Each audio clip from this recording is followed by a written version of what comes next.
Good evening with your news, also simulcast on Fiesta FM 106.7. I am Joanna Rodriguez. Residents say more than 10 shots rang out today in the village of Paraíso in the COROZAL district this evening, and by the time the sound of gun blasts desisted, one man from the village of San Joaquin had been riddled with bullets. Reports are that at around 4:30 p.m., 37-year-old Delmer Guerra, better known as El Diablo, arrived in the village of Paraíso in this white Chrysler van and had just parked in front of this house when he was ambushed by two men traveling on a white and blue motorcycle. Reports are that the men drove up beside Guerra and shot at him several times, killing him execution style. Police investigation reveals that while Delmer Guerra, 37 years, was driving the said van, two persons dressed in dark clothing on a motorcycle drove up beside the said van and fired shots at the said van. Guerra was taken to the COROZAL Community Hospital, where he succumbed to his injuries. He got injured, 2 shots to the left abdomen and 2 to the left arm. We found 9 extended shells at the scene. Do we know what the deceased was doing in the area at the time? No, ma'am. Police doesn't know that. Okay, sir, would you be able to say if a firearm that was seen at the scene, if police know if this belongs to the perpetrators or if this was a firearm belonging to the deceased? It was a firearm belonging to the deceased, a 9mm. Okay. Now, do we know if he was the intended target of the shooting? That we haven't discovered as yet, but it appears to be. Okay. Was he known to the law, the deceased? Well, since I got transferred here to COROZAL since the 1st of July last year, the only time he was at the station was for domestic problems. While police are trying to solve this latest homicide, their work is being made difficult since witnesses are afraid to speak out. Back on October 8, 2013, Guerra managed to escape death. He was near the restaurant zone in Calderitas in Chetumal, Quintana Roo, Mexico, when he was shot on the lower jaw. The bullet penetrated right through the side of his left ear. At the time, the Mexican newspaper Por Eso described the incident as an execution attempt on the life of Guerra. At about 4:30 yesterday evening, the road leading to the village of San Felipe in the Orange Walk district turned deadly as it claimed the life of a 55-year-old Orange Walk businesswoman and left 2 others injured in a tragic traffic accident. Reports are that Elba Concepcion Gongora was driving a 1990 blue Kia Sportage heading towards San Felipe village, and upon nearing a curve, she lost control of the vehicle, which overturned several times until coming to a stop. Accompanying Gongora at the time of the accident along were 47-year-old Luis Briseño Sr. and the 36-year-old Amalia Cocom, a resident of JOAQUIN village, Orange Walk. Preliminary investigations indicate that Gongora died on the spot after receiving several head and body injuries, while Briseño sustained injuries to both his legs and Amalia Cocom escaped with minor injuries. Upon our arrival, on the left side of the road, police observed a blue Kia Sportage with Orange Walk license plates with extensive damages to the windshield was broken and the top of the Kia was damaged. The front bumper was off. About 3 feet from the Kia Sportage, there was the lifeless body of a female who was later identified as one Elba Gongora, a resident of BELIZE'S COROZAL Road in Orange Walk Town. Initial investigations is that Ms. Gongora was traveling from the direction of Orange Walk heading to San Felipe, where upon reaching the curve where Close to the hash truck, she lost control of the vehicle and flipped several times. There were other occupants in the vehicle. One, Luis Briceño, also a resident of Orange Walk. He suffered injuries to his leg. And Amalia Kokom, a female resident of JOAQUIN. She suffered minor scratches. Today, when we spoke to family of the deceased, they were still in disbelief at the sudden loss of their loved one. According to the family who had spoken to her just moments before she left from home yesterday, the 55-year-old was very excited to be going to do some shopping for a catering job that she had scheduled for this Saturday. And her family says that she will always be remembered as a hard-working, caring individual.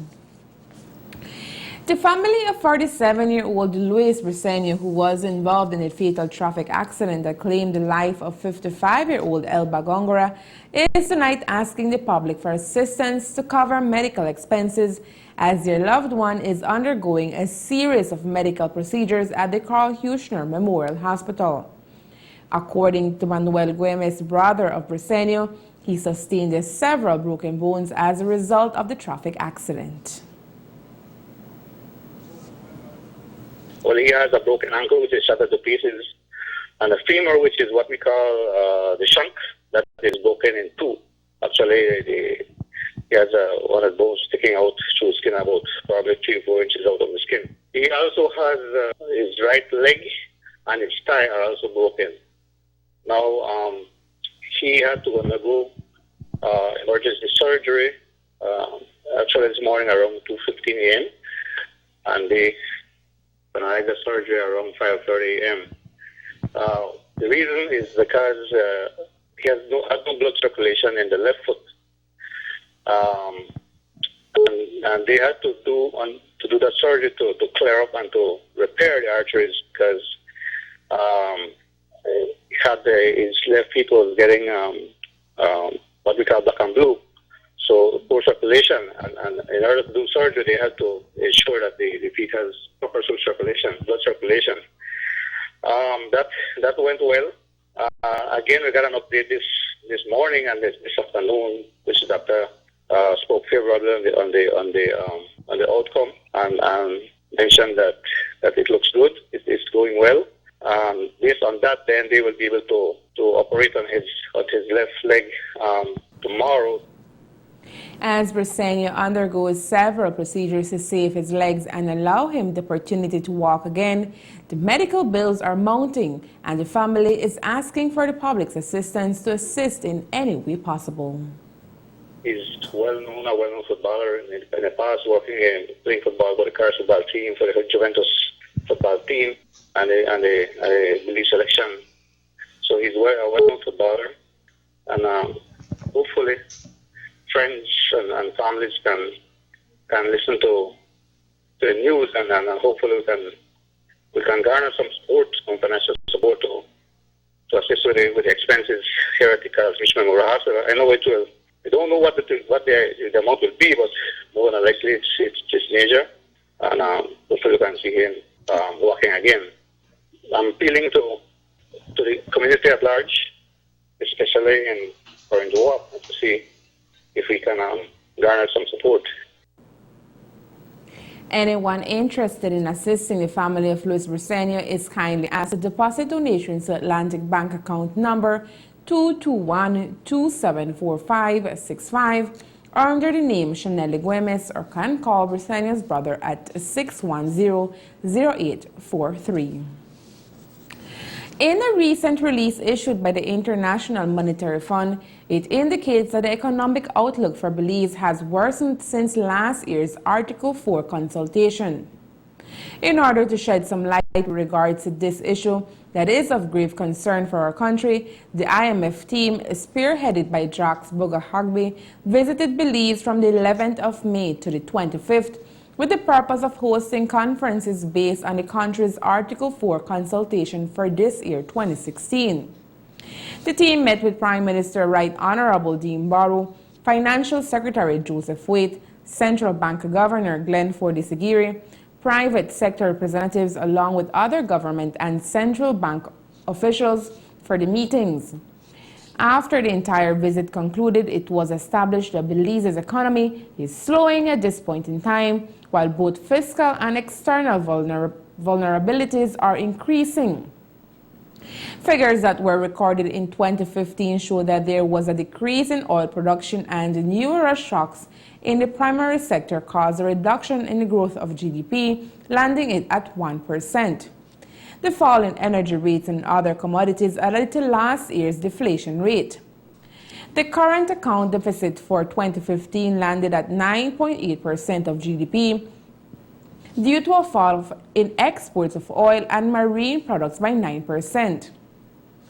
The fiscal deficit broadened to a total of 8% of GDP as a result of a one-off payment linked to a loan made by BTL and an increase in public sector wages, to name a few.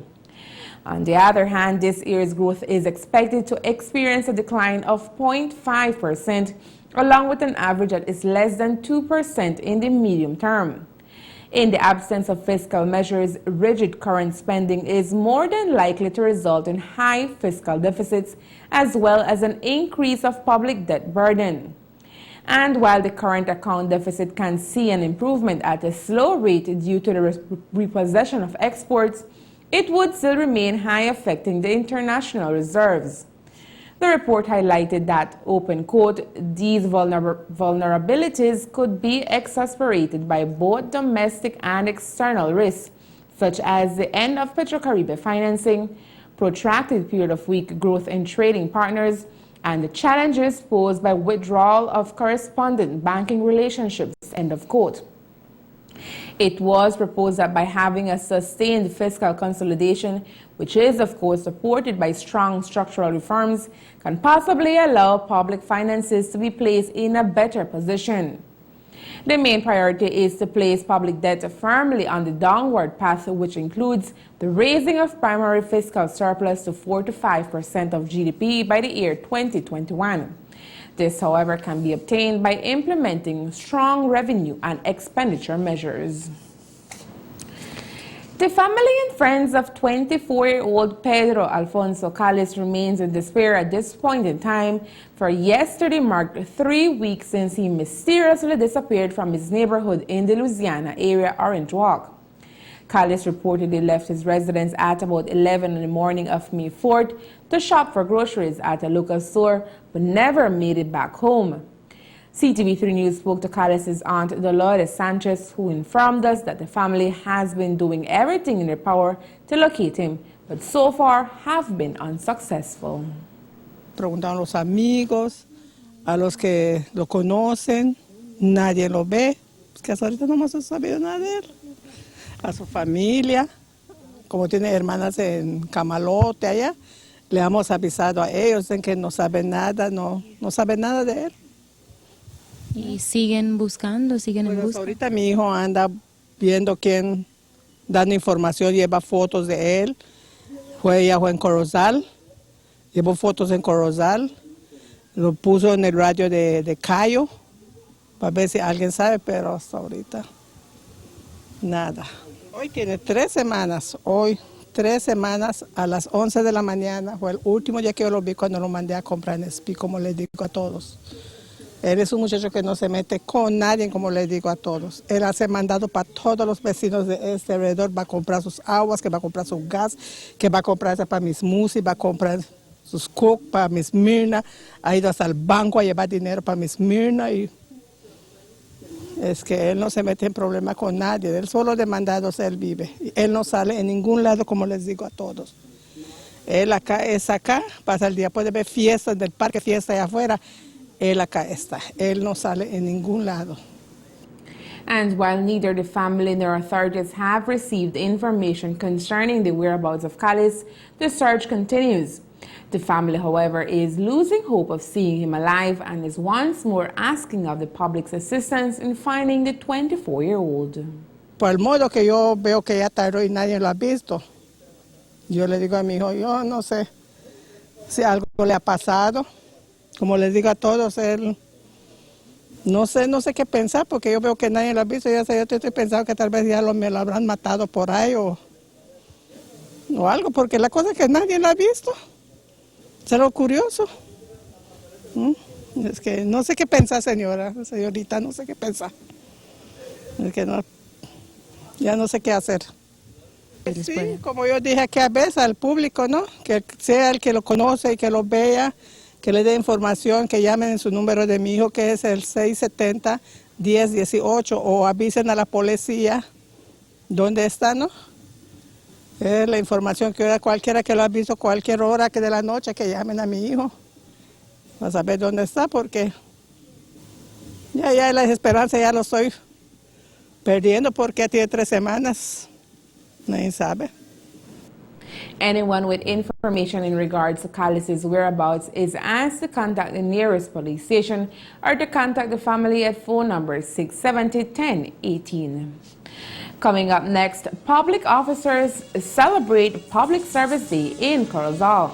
And we tell you how the 2015-2016 crop is doing. Stay tuned. As we reach the end of our first year of another term in office, Mayor Kevin Bernard and the Orange Walk Town Council expresses our appreciation to you, the residents of Orange Walk Town.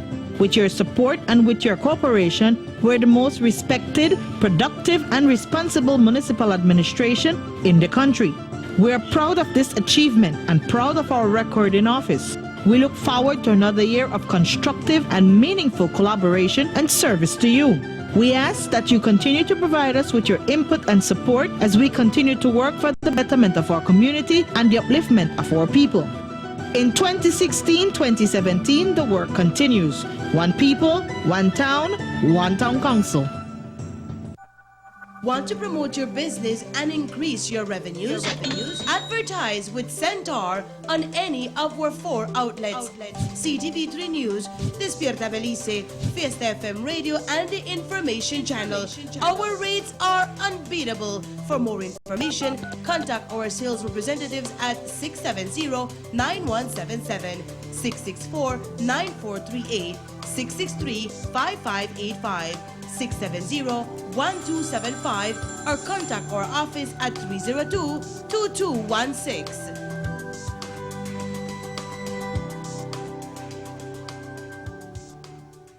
It's the start of 2016 and Smart is helping you to step your game up.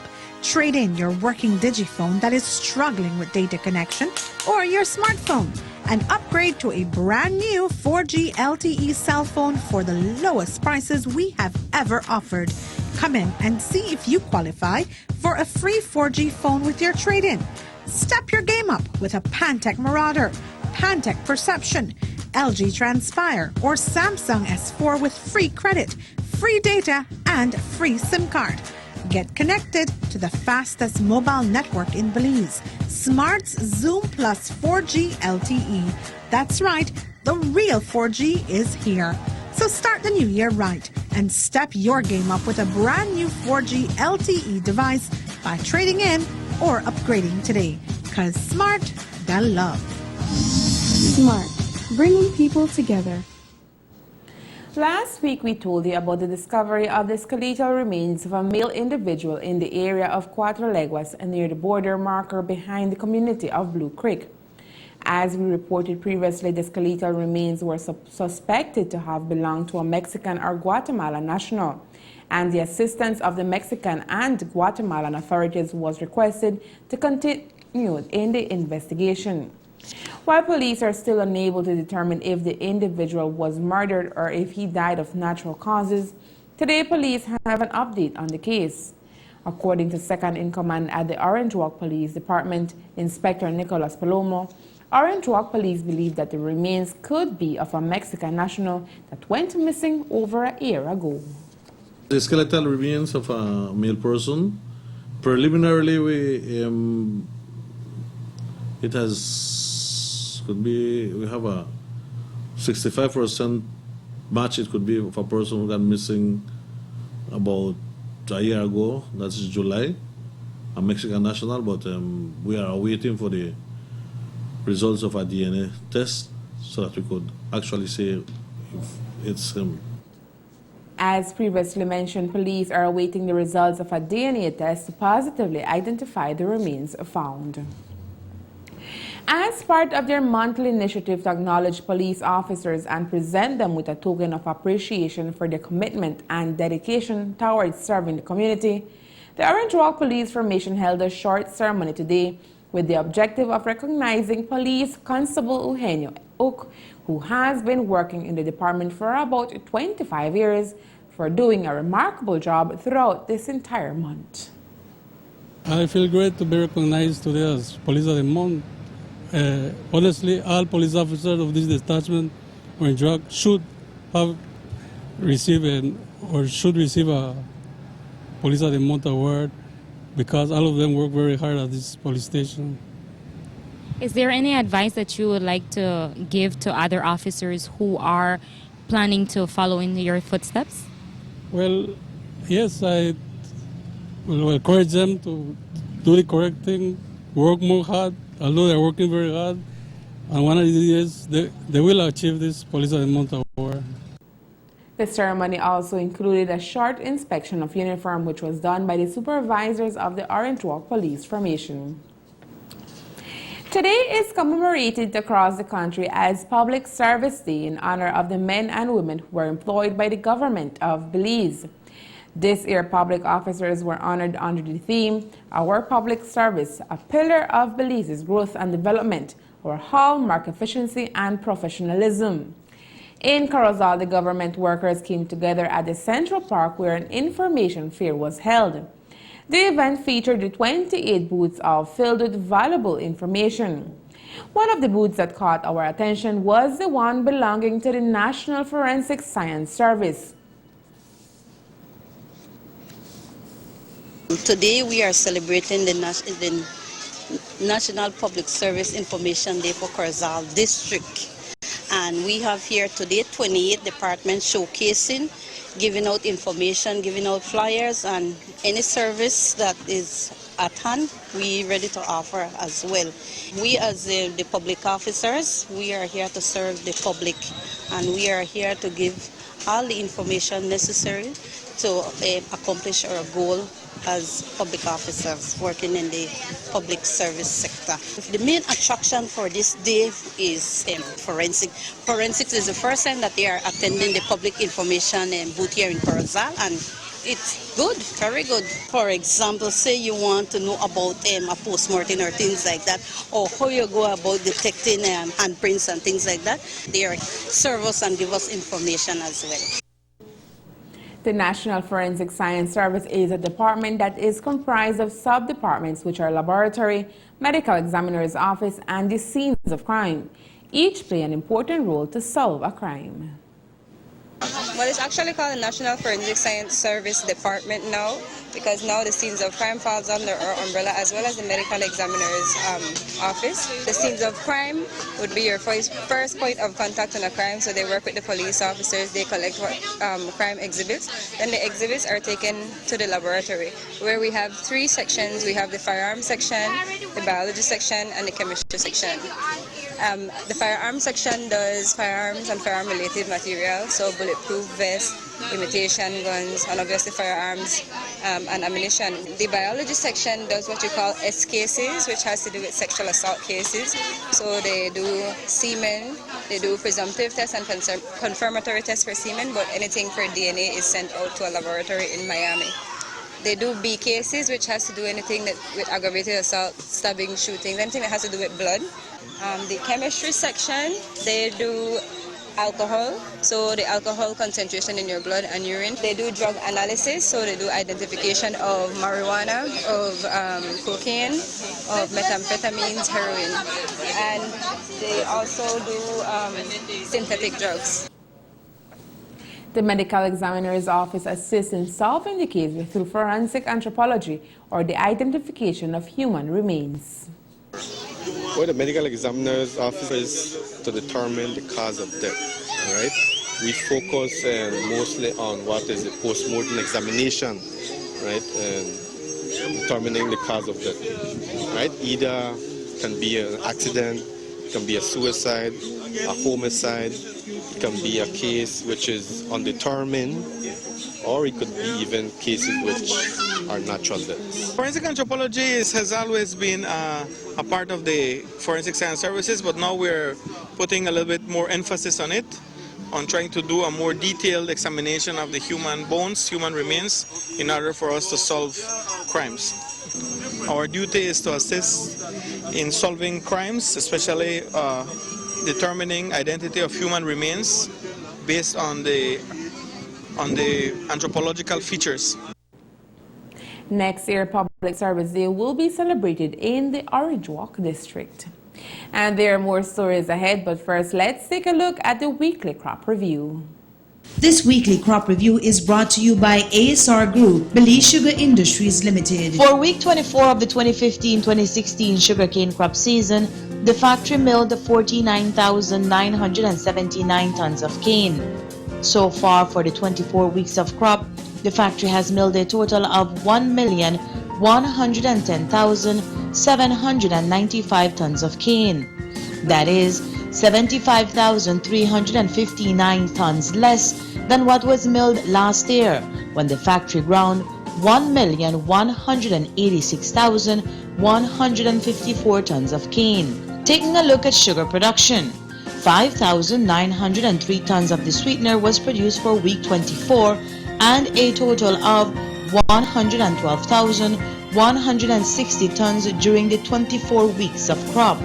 That figure continues to be much less than the 141,998 tons produced last year. For the 24th week of crop, the factory worked at a grinding rate of 7,140 tons cane per day and 6,612 tons cane per day for the 24 weeks of crop. Last crop, the grinding rate stood at 7,060 tons cane per day. The report on cane quality shows that for week 24, juice purity first expressed stood at 86.71%, 85.60% for the 24 weeks of crop, and 87.88% last year. For the 24th week of crop, it took 8.47 tons of cane to produce 1 ton of sugar. For the 24 weeks of crop, TCTS stands at 9.90. Last year, it stood at 8.35. As for the sugar extracted from the cane, 96.20% was recorded for this week, 96.00% for the 24 weeks of crop, and 95.33% last year during the same period. This week, factory time efficiency stood at 99.35%, 96.53% for the 24 weeks of crop, and 97.92% last crop. BSI ASR reports that factory performance was good, with 49,979 metric tons milled for the week. The factory also reports that pall for this week was within acceptable parameters, but cane is still being delivered with an excess of leaves. Cañeros, cañeras, es importante limpiar del lodo sus camiones antes de cargar la caña, ya que esto puede afectar la calidad total de la caña. This weekly crop review was brought to you by ASR Group, Belize Sugar Industries Limited. Farmers are reminded that it is important to clean trucks from mud before loading cane, as this can affect overall cane quality. When we come back, primary schools in COROZAL keep up with technology. Stay tuned.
rely so much on the internet.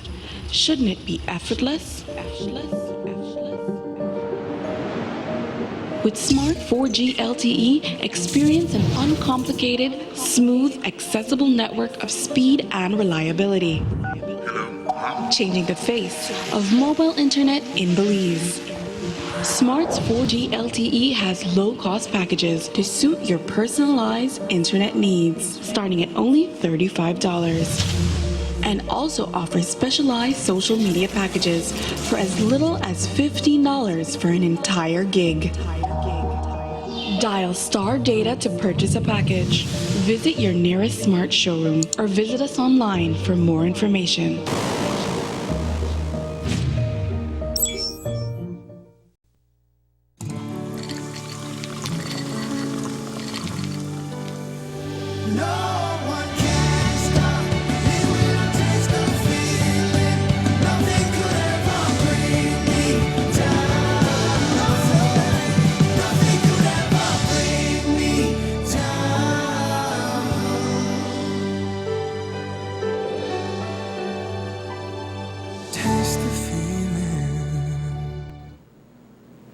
Access to reliable, up-to-date computer technology has become increasingly important in classrooms across our country. Yet, not all of our primary schools have the finance to provide computer access for their students. Seeing the need for more computers in classrooms across the COROZAL district, the COROZAL Rotary Club and the Virginia USA Rotary Club are currently donating computers to various schools. One of the lucky recipients was Santa Rita Assemblies of God Primary School, and according to Principal Jesus Katsim, the donation will make a substantial difference for the learning environment. First of all, I am very happy for the Rotarians to bring the computers to our school, and definitely we're going to have the students using. We will probably even include some lessons so that we can have a group of them come and do my lessons. So now we have these other computers. Definitely the students will use it more because they do their research after classes. They do that. Many students come. But since we only had 3 of them, then it took longer now. But now we have 5 more. It will definitely be more beneficial to them.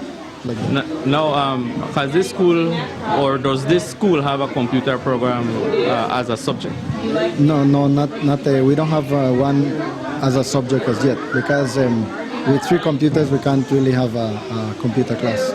Now with this donation, is the school faculty and staff thinking about starting a computer as a subject? Yeah, definitely we'll do that, get that as part of our curriculum and work with that. So far, 200 computers have been distributed in approximately 35 schools within the COROZAL district. And while that is an achievement, the best feeling is being able to witness the enthusiasm of the children. Well, we're very pleased that we were able to participate in bringing the computers to this school. And there will be over 200 computers have been delivered, which is phenomenal. 200 different, if they've distributed different schools. Our Rotary Club in Virginia, the United States, was able to help support shipping the computers here. And so we came over to see them being delivered to different schools. It's been great to see the enthusiasm of the students, and we hope they'll thoroughly enjoy having this experience, being able to use them. But the work for the group does not stop with the distribution of computers. Next in line is the construction of new laboratories. We've done about 35 of the primary schools in the COROZAL district so far, and we still have enough computers for about 2 or 3 more. And we're also working on a program to provide some new toilet facilities for schools in the COROZAL district. Do you have a time frame as to when this will occur? Well, our time frame is probably a lot shorter than it's actually going to happen. And it's going to take a while to get all that squared away. Rotary International and Rotary COROZAL will continue to render assistance to the COROZAL district in various areas as long as it is in order to provide humanitarian services, encourage high ethical standards in all vocations, and to advance goodwill and peace.